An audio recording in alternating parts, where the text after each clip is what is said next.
wants to come in? Is that why you're standing out there? Yeah.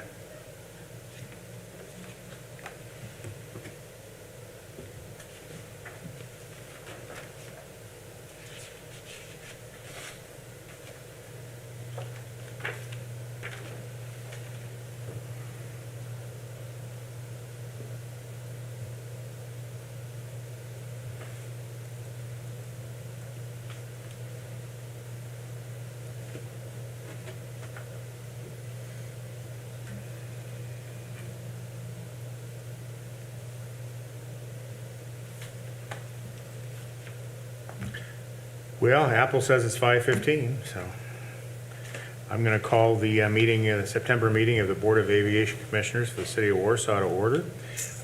You shall have received your agenda, minutes, everything else from through board pack or other means. And after the call to order, the next thing on the agenda is the approval of the minutes from August. I make a motion to approve the minutes as presented. Second. Been moved and seconded to approve the minutes. Any further discussion? All in favor signify by saying aye. Aye. Opposed say nay. Motion carried. Next, approval of claims. What do you have interesting to talk about, Nick? And one of those things I hope is tumbleweed. Definitely. Tumbleweed is the contract that you guys approved a couple months ago for the spraying of the fence around the outside of the perimeter of the airport for weed and vegetation control. And That's the name of the company? Appropriate name. Is it the former Dalton's or is it? It is just Derek, changed it's name? Derek Dalton. Yep. Okay. Okay.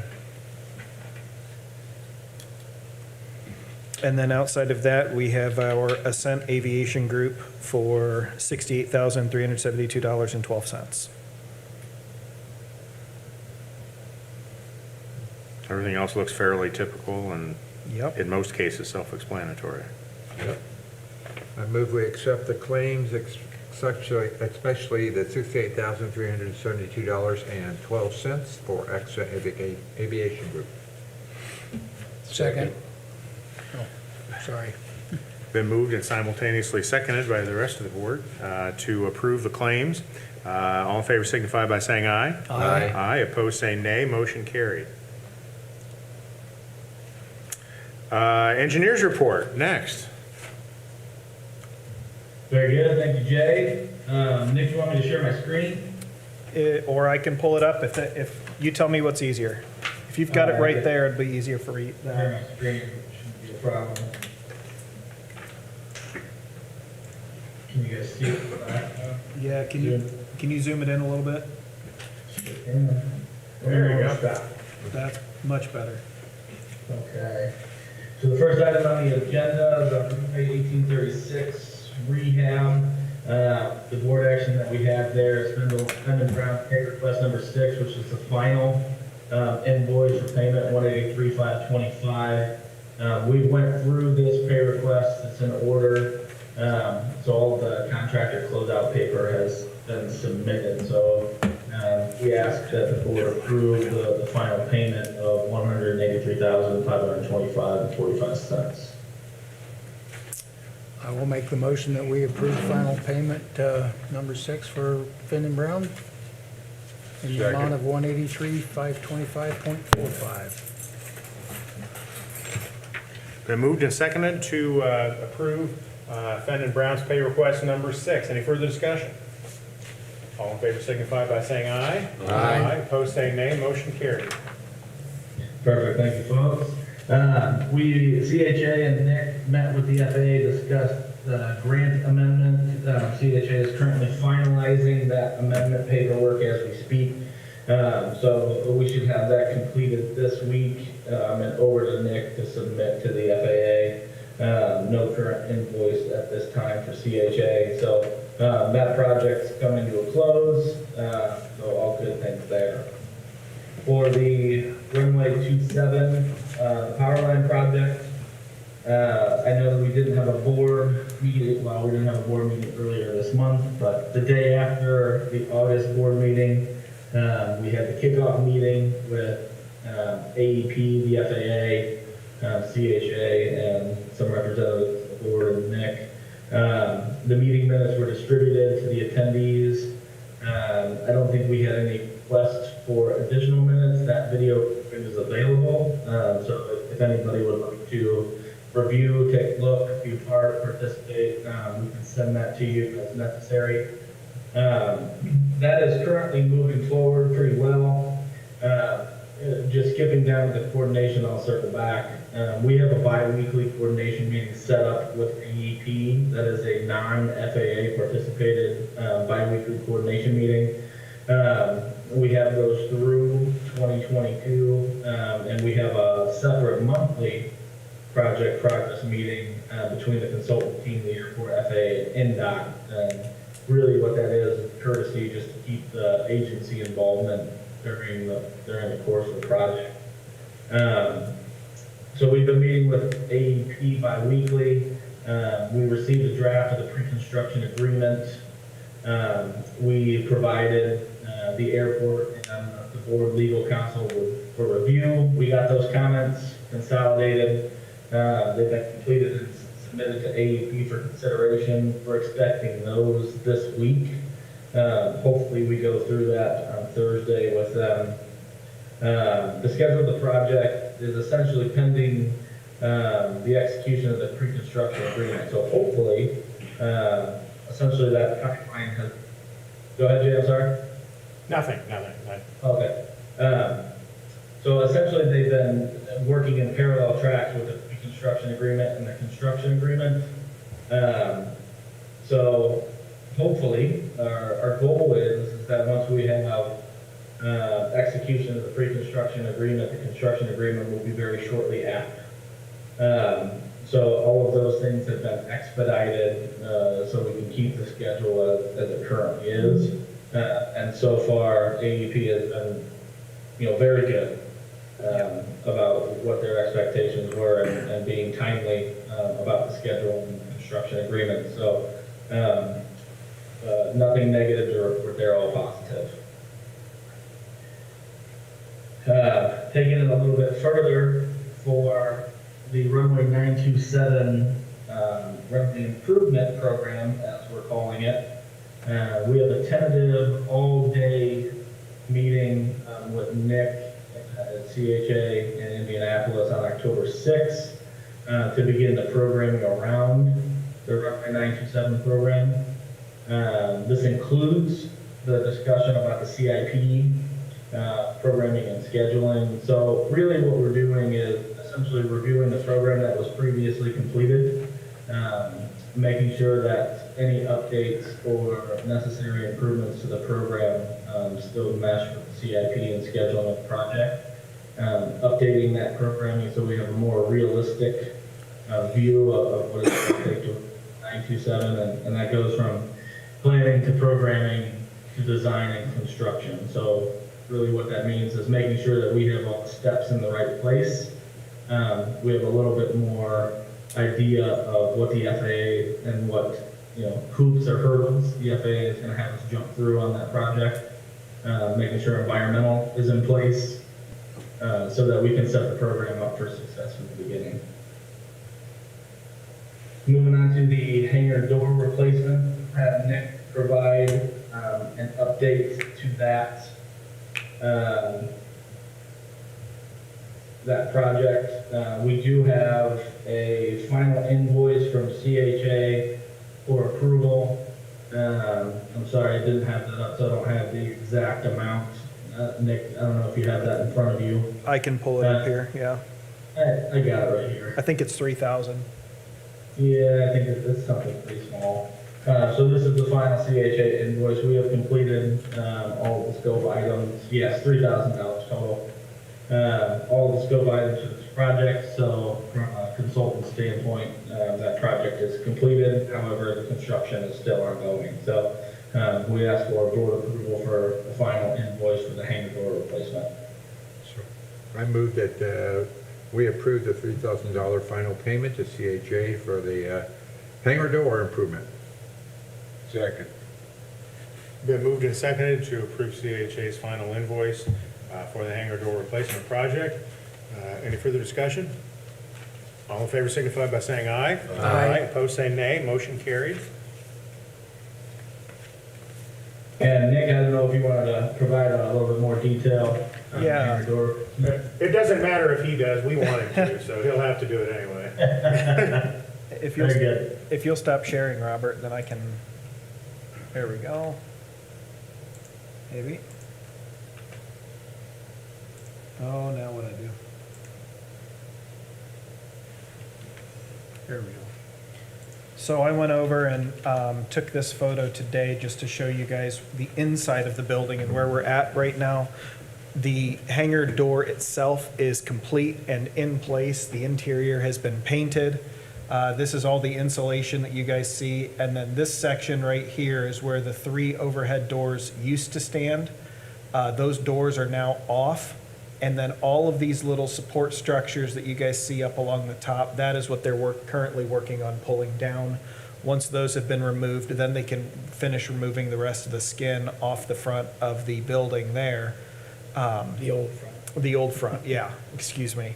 Dan, do you want to say anything on where you guys are with this?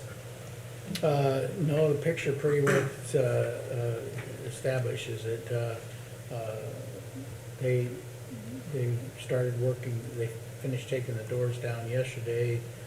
They're working on the springs and elevators today, and then started in on some of the support steel that for the track and all that stuff. There's a lot of stuff Yep. hanging up there. Once that's, then we're getting the door panels out of there. And then we'll take down the old end wall. Yeah. Probably start, may even start tomorrow, but if not Thursday, probably. Okay. And then the next thing we want to do is put the liner panel on the upper section of the door. And then we'll probably strap it and make it operational before we liner the bottom portion. Once the door's operational, we will patch in the floor and get rid of that old end wall. We need the old end wall stuff out of the way to make a smooth transition to the floor. But we'll pour the floor and finish the liner, and that's pretty much will be it. Yep. So we're getting close. And I apologize, it was my fault. I thought they had attached, but we have 2 pay requests to go along with this work. One is from the month of August, and the other one is from the month of September. So we have pay app number 5 as well as pay app number 6 that I would like to present to the board, unless you guys have further questions regarding where we are with all of this. Okay, and who needs to, has everybody reviewed those? that needs to Yes, review? I've reviewed everything. They just didn't attach to board pack the way they were supposed to. Okay. I have a physical copy of pay app 5. And Jay's holding the amount, bottom right corner there. I think it's 80, 88354.80. yep. And so that would have been through, and That's through July July, 31. yep.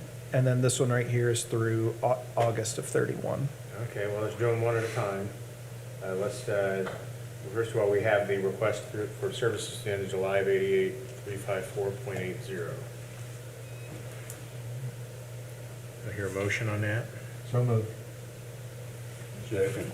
Been moved and seconded. Any further discussion? All in favor signify by saying aye. Aye. Aye. Opposed, nay. One abstention. Abstention.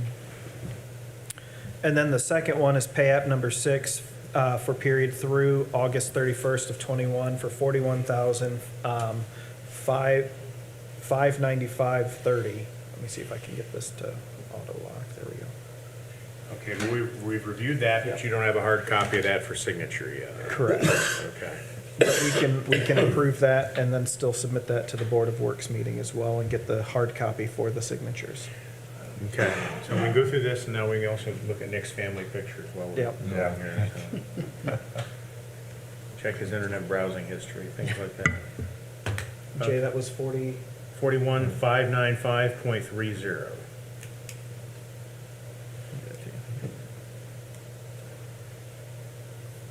I move that we accept that pay request number 6. Robinson Construction. Second. Been moved and seconded to approve pay request number 6 from Robinson Construction for the hangar replacement project. Any further discussion? All in favor signify by saying aye. Aye. Aye, opposed say nay. One abstention. No abstention. Motion carried. All right.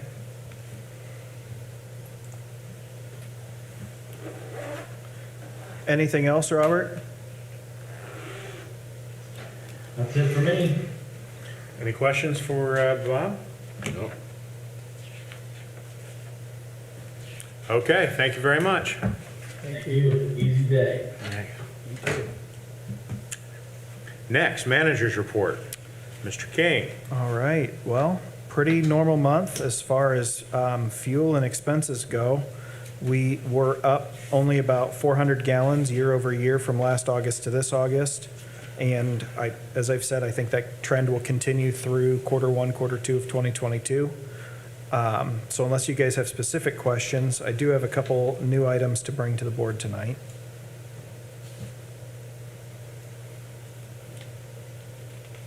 It appears that our total gallonage is noticeably ahead of year-to-date last year. Correct. We had a good beginning of the summer. I think that through September and October, we're going to see that stay about where it is. And then typically right around Thanksgiving is when we see that start to slow down a little bit.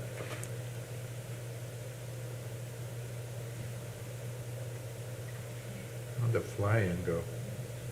We postponed the fly-in. The COVID numbers really jumped. And so it was asked that we postpone that until we start seeing a flatter curve on that. So I spoke with my staff who were helping me plan everything, and we're just going to try and do it next spring once the weather's a little bit nicer. And maybe we can plan a little bit of a bigger event instead of just a fly-in luncheon. Maybe we can do like an airport fun day and maybe do a flower bag drop and some spot landings and just and have some fun and try and get some more people involved with that.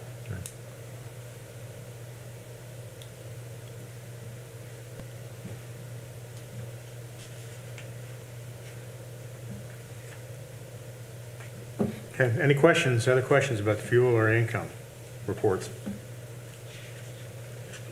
Nope. Okay, Nick, Well- new business, you say? Yep, we took care of the Robinson construction with the engineer's report.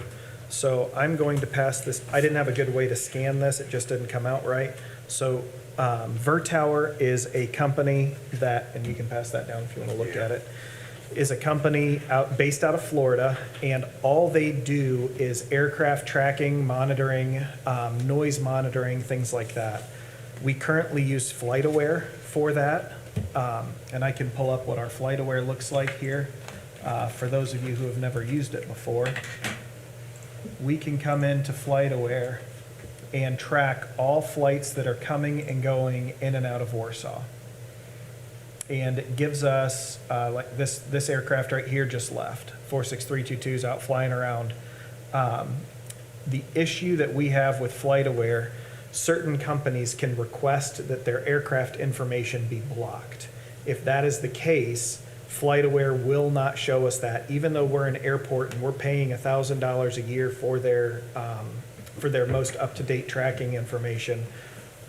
Those aircraft still show up as a blocked aircraft. This is an example of one right here.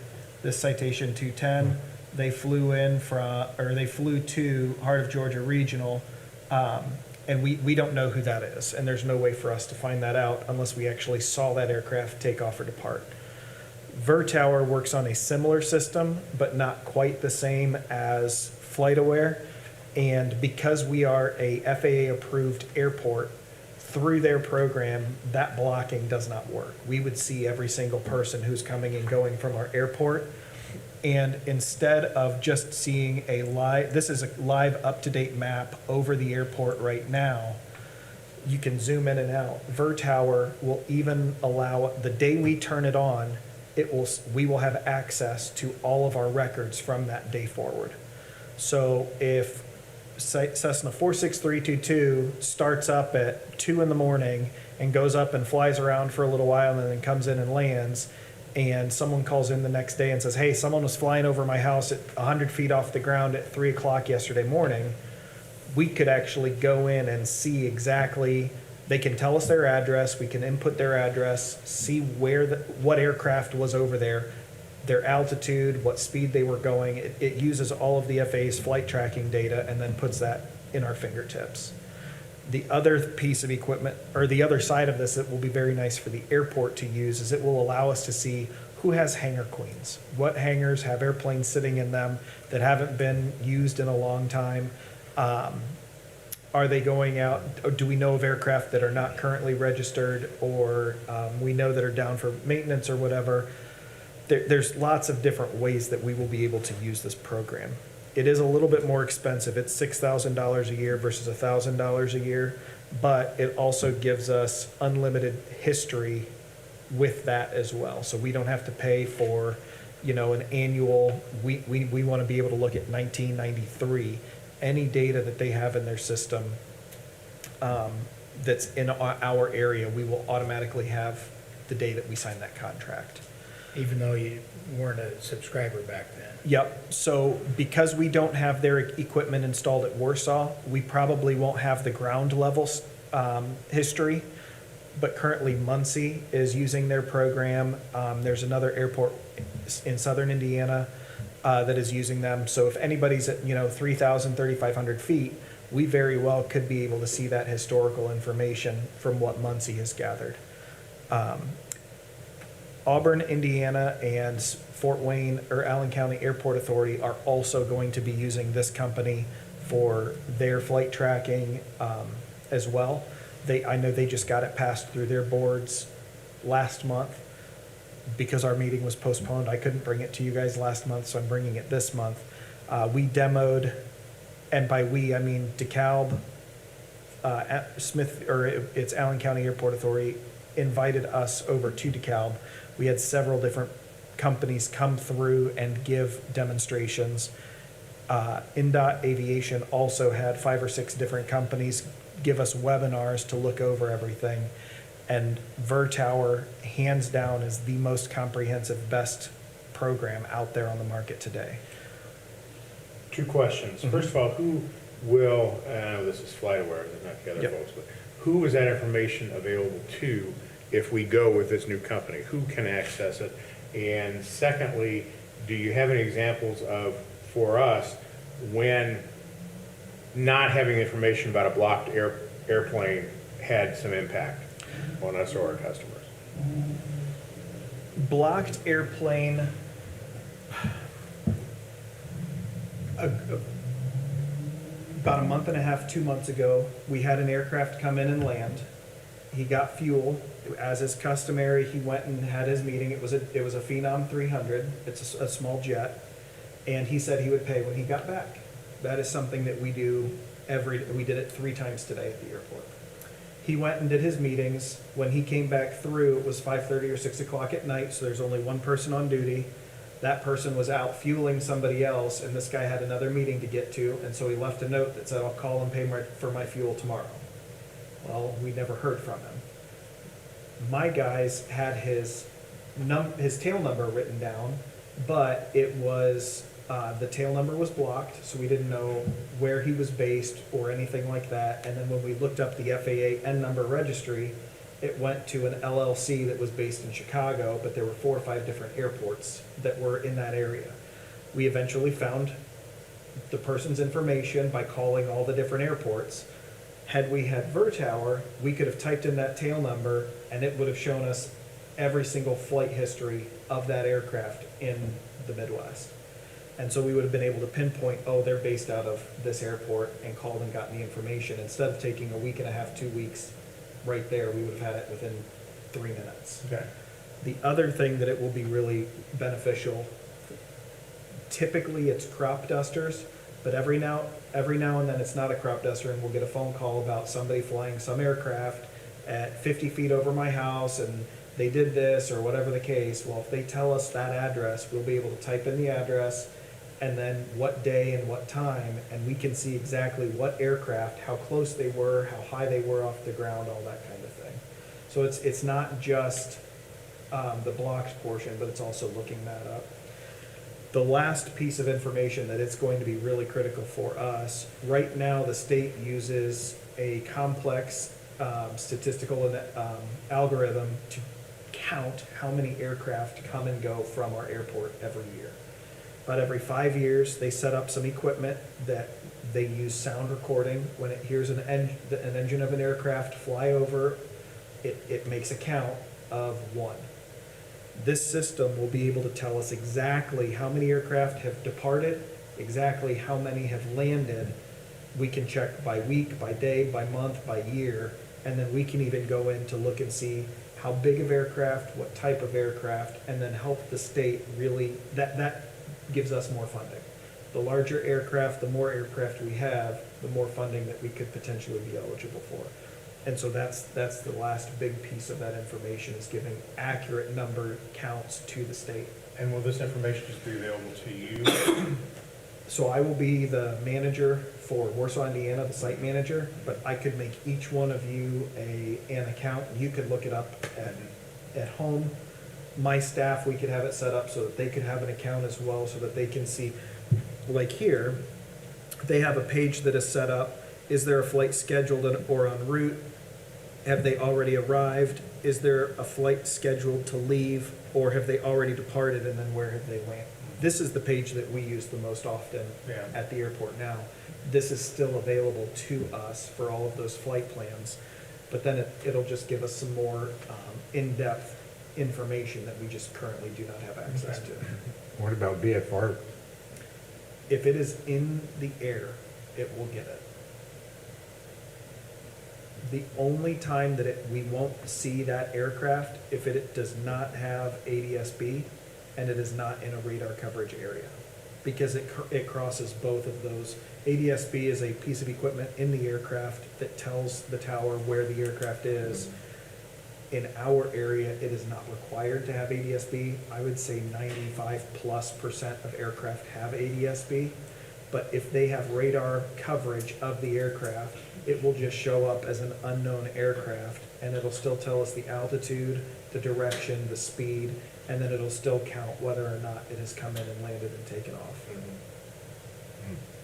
There are some airports, FAA towers cannot legally use this for their flight tracking, but they are still purchasing this program for ground control, because they can actually see on the ground where those aircraft are taxiing, and it makes it so that it's a lot easier for them to direct traffic on the ground, because they have a visual of exactly where those aircraft are, what direction they're moving, and all of that. So it's very, very cool information. So, Hey, Nick, if I could jump in just to back you a little bit. yep, Another piece of information for the board to consider, two things, actually. NDOT, the good news, yep. NDOT has announced the Indiana State System Plan Airport Grant for airports that install per tower airport operations tracking system and share that data with NDOT. I don't know how much that is. That was gonna be, yep, 6,000. It's 6,000, okay.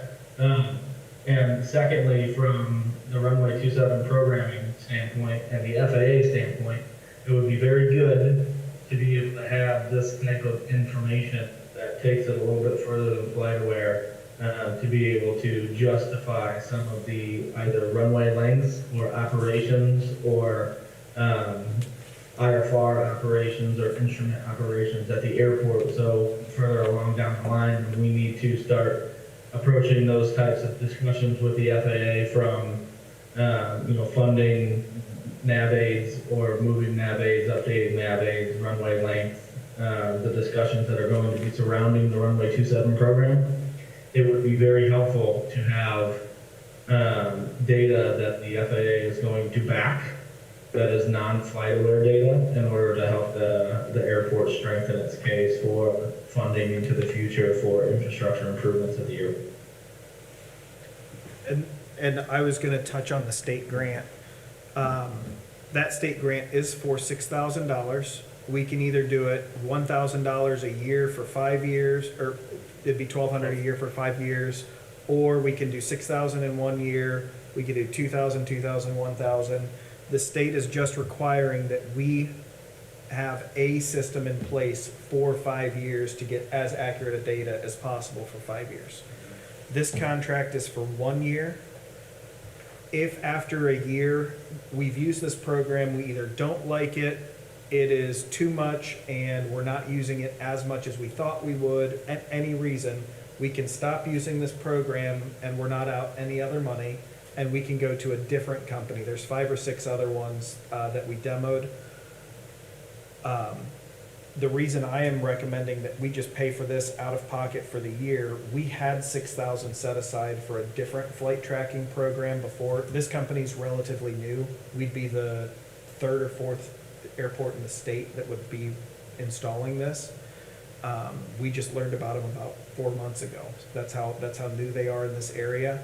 But they are an established company down in Florida and the Southeast. They have several airports that use them. And NDOT especially endorses them. I mean, it is very accurate tracking. So my recommendation is for the airport to pay for it. If we really like the program and it does well and we continue with it, then we'll submit for the grant next year sometime to help offset some of the costs. And that's my recommendation. Any other questions for Nick? No, regard that. Okay, anyone want to make a motion on the subject? I move that we allow Nick to submit or to pay for this software. Second. Been moved and seconded to contract with Vertower for this tracking system as presented to us by the airport manager. All in favor signify by saying aye. Aye. Aye. Opposed, say nay. Motion carried. All right. There you go, Mr. King. What else you got Thank you. for us? I'm pulling it up just so we can have it on our, let me share my screen here.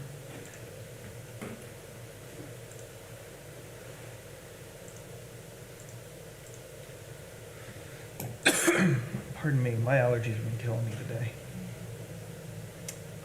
All right, so the last thing that I wanted to bring to the board's attention tonight was kind of a unexpected piece of equipment. So, Robert, can you see this as well?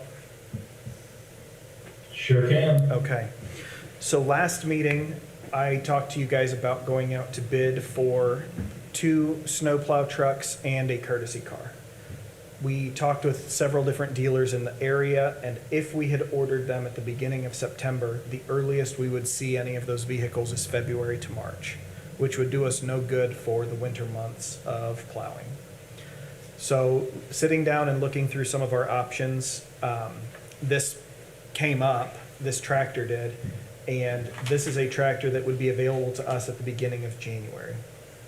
As you guys know, we've put almost $40,000 into our current tractor and batwing setup that we use for mowing this year, just in ongoing repairs and maintenance. That vehicle is over 40 years old, and the batwing is about 35, 36 years old, somewhere in there. This tractor here, let me go here so I can show you what it looks like.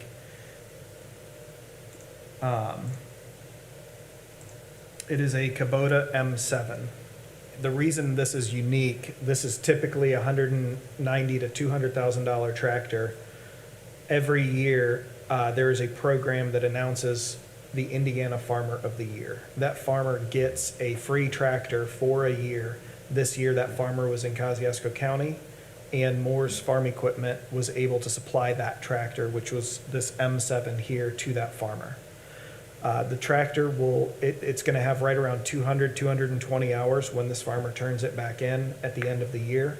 And Kubota is willing to sell it to us as a new tractor that was just demoed over the summer, full warranty, as if it was brand new off the showroom floor. But as you saw in board pack, a significantly discounted price. So the standard MSRP is on that tractor with all of the different options and everything else. Let me scroll down here. Was $232,499. And I will say that that includes a snow blower as well as a 20-foot rotary cutter, a batwing mower. They are willing to give us that at a $20,000 discount for a total of $212,999. And then that is if we finance the tractor through Kubota. That monthly payment would be $3,550, and that shows that $19,500 incentive on that tractor. If we were to pay cash, they would give us an extra $5,000 off the tractor and the equipment. We just don't have that much money. I'm excited. The tractor's been on our list of things that we've needed to update for quite a while. This would get us not just a tractor, but a new mower and a snow blower. The snow blower is 108 inches wide and about 42 inches tall. And this would be something that we could use to help clear the runway in the wintertime as well. And with this 5-year 0% financing, it would allow us to spread that cost out over our equipment budget for the next 5 years. It would be zero money out of this year's budget. It would be next year and then the following 4 years. What we're gonna spend on the other stuff, compare it to that. For, The cars and. we were looking Cars, at, trucks. it was about 100 and, well, before trade-ins, I think we were looking at right about 100,000. So I think after trade-ins, it was probably gonna be closer to 40 or 50,000. But we still need a car. We do, and we are still working on trying to get one. We just won't Yeah. get one this year. Okay, and is this gonna replace the need for those 2 trucks? This will replace, this will not replace the need for the 2 trucks, but there is no way for us to get those trucks before plow season this year, which is when we need those trucks, because of the chip shortage going on right now. Because of the chip shortage. Well, Correct. forget why we can't get them. I mean, what do we have we had last year that's not usable at all this year? Anything? For the trucks? Yeah, No. okay. One of the trucks This is just, okay, we wanna do it because we're worried about limping around Correct. it, which in theory, we could limp another year. So what our capital equipment plan had shown was replacing those 2 trucks in the crew car this year, and then the tractor and the Batwing next year. I'm proposing that we flip them solely because we have this deal in place. We could potentially get this deal. Okay, I think that to be able to get this level of equipment at this price and then be able to spread it out over 5 years for it's 0% financing, you can't get better. I think it's gonna be a really good move for the airport. The other piece of this that I was gonna bring up, we currently do not have a tractor that is large enough that will allow us to mow hay at the airport. We currently mow between 250 and 300 acres a week of grass that we just mow into the ground. And if we could, not now, but in the future, purchase some hay equipment and start baling some hay to sell and help offset just the fuel prices and everything else that we are putting into maintaining the ground we're already maintaining, I think it's an additional revenue stream that we could look at as an airport to help offset some of our fuel losses over the last couple of years. okay, so if we swap this purchase from next year's budget into this year's budget, we're not gonna have any problems with, having to limp along with the other trucks and a car till next year. You'll be able to limp. Correct. Okay, we won't be getting a call in December, hey, this thing blew up, so we gotta pay for something right now. No. Okay. The other part of this isn't coming out of this year's budget. We're going, hopefully we'll have this, if you guys approve it, I'm gonna start working on all the paperwork with Grant, and then we will have the contract for you guys to assign in December. So that's the goal date. Instead of us spending the $50,000 or $60,000 on new equipment this year, we're going to be updating our plows. Our plows are 8 to 10 years old, so we're gonna be replacing those instead, which originally we were gonna be reusing old plows on our new trucks. And we'll be looking at some other snow removal equipment as well that I'll be bringing next month for the board to approve. Okay, and if we had to carry money over, we could carry money over. Correct, yep. Yeah.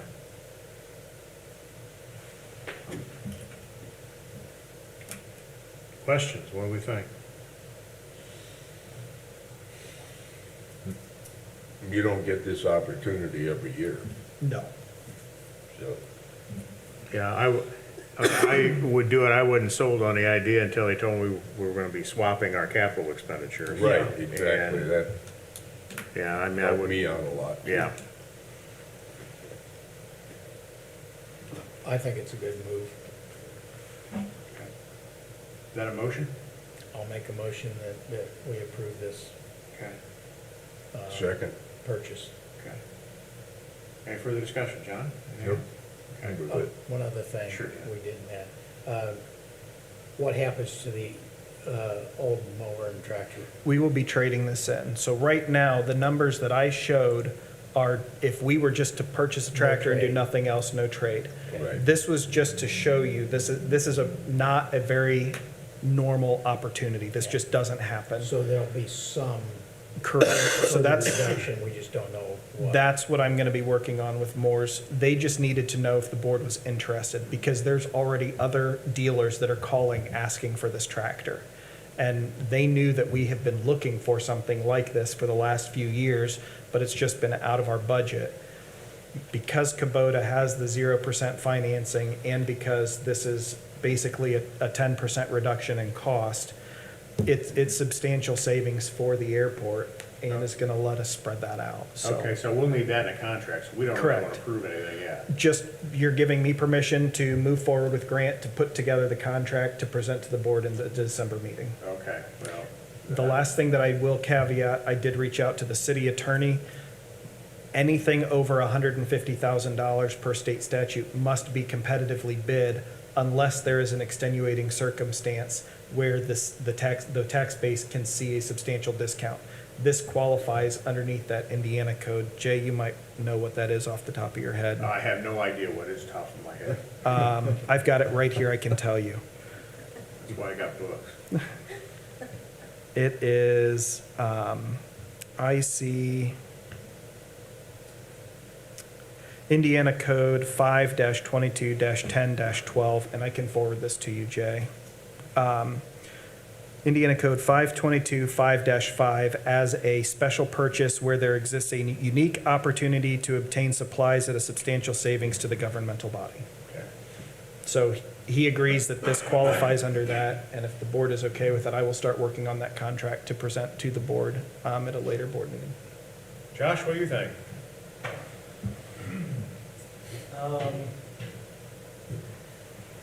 Unique opportunity. Yeah. That's for sure. Pretty cool that Farmer of the Year was here in Pasco County, which isn't relevant to this. Yeah. Do you have any idea what a trade-in value would be on our current equipment? I don't.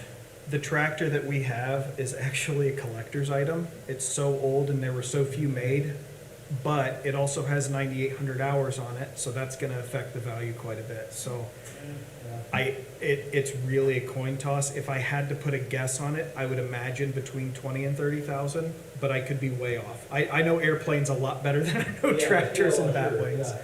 yeah. Okay. So that's where Moore's is gonna come in, and they're gonna sit down and put some numbers together and see what they can do for us. Yeah. What's attractive to me on it, I think going through more farm stores is that you get 0% financing. If you were to come back and apply for a loan of any type outside of this, it would probably have some sort of an interest rate attached to it. So there is some big savings there. Yep. Yeah, I agree, it's an unusual opportunity. So. Yeah. Okay, we've got a motion to authorize Nick to enter into negotiations with Moore to present us with a contract. Any further discussion? All in favor signify by saying aye. Aye. Opposed, say nay. Motion carried. And I think. What else you got for us to spend money on, Nick? I'm good at that. Let's see here. I think that's the end of everything that I've got for you guys tonight, unless you have any Yeah. specific questions for me. I, I did think of a question there. Yep. Sure. and then we got to figure out about next month's meeting too. Correct. so. Going back to the fuel reports, I was looking for August, air cargo, you're showing 548 gallons. Yep. Why so small? They don't need fuel every time. It really depends on if they are flying from Louisville back to Warsaw and they don't have any secondary stops like Traverse City or South Carolina, they will not normally get fuel from us. because they get it at UPS cost in Louisville. So they'll tanker the Oh. fuel back for what they need. I was just gonna ask you if they're buying somewhere else, because there's no way they can fly 20 days a week for 548 gallons. Part of Air Cargo's contract as flying for UPS is to get their fuel out of the UPS fuel farm in Louisville, and that's always been that way. Okay. That's why I still think we should have a landing fee and a takeoff fee. We talked about this last year, and we need to talk about it some more, I think. Okay. Do you want me to put some numbers together for the next meeting? Yeah, Yes. absolutely. Okay. I can do that. As for the next meeting, Yeah. Are we good to go on, what's the? It's the 19th? 12th. The 12th is a regular Well, meeting, but I'm out that's of. board. Yep. You're at the conference. Yep. Are we good to go on the 19th at 5:15? I'll be gone the 19th. 16th till the end of the month, I'm gone. Okay. So you can have a meeting without me. John, you and Dan Can't can be even there? do it, We can still do it, we can still do it Zoom, can't we? Yeah, if you'd want to call in, we could do that. but I'll be in Mazatlan, Mexico. That probably won't work so well. Makes no difference to us. Well, I might be out there drinking. I mean, Gene, I assume it's gonna be at least a halfway decent hotel. I don't see you with a camper out there in the No, desert. no campers, no, it's a real nice resort. Drinking yes. margaritas by the Yeah. canopy over your head. And I'll be at happy hour at that time, so There you go. 2 for 1. I could do that. They're a Okay. couple hours behind, and if, we obviously don't have to, you're off having vacation and such. Can you be there the 19th, John? Yeah. Dan? As far as I know. Okay. November 19th? Yeah. October 19th. October 19th, yep. Okay. Well, I'll move that meeting till the 19th then. Okay. Something disastrous comes up between the three of us, let Nick know right away, and we'll figure out another way to do it. Sounds good. Okay. Thanks, everybody. Yeah. Close the Thank you. meeting. I got something to bring up. We had talked about it before a little bit, and I want to kind of bring it up again. We're talking about, Nick has brought up the fact of having cars, campers, things like that, parked on the airport grounds. Right. That's And right. I know he's wanting to deal with that, which he should. And I think we need to look at that. We need to task him with looking at that more stringently and not only writing policy, but even maybe looking at, is it feasible? We talked a little bit about this, I think, last month, feasible coming up with a way to make money off of that sort of thing.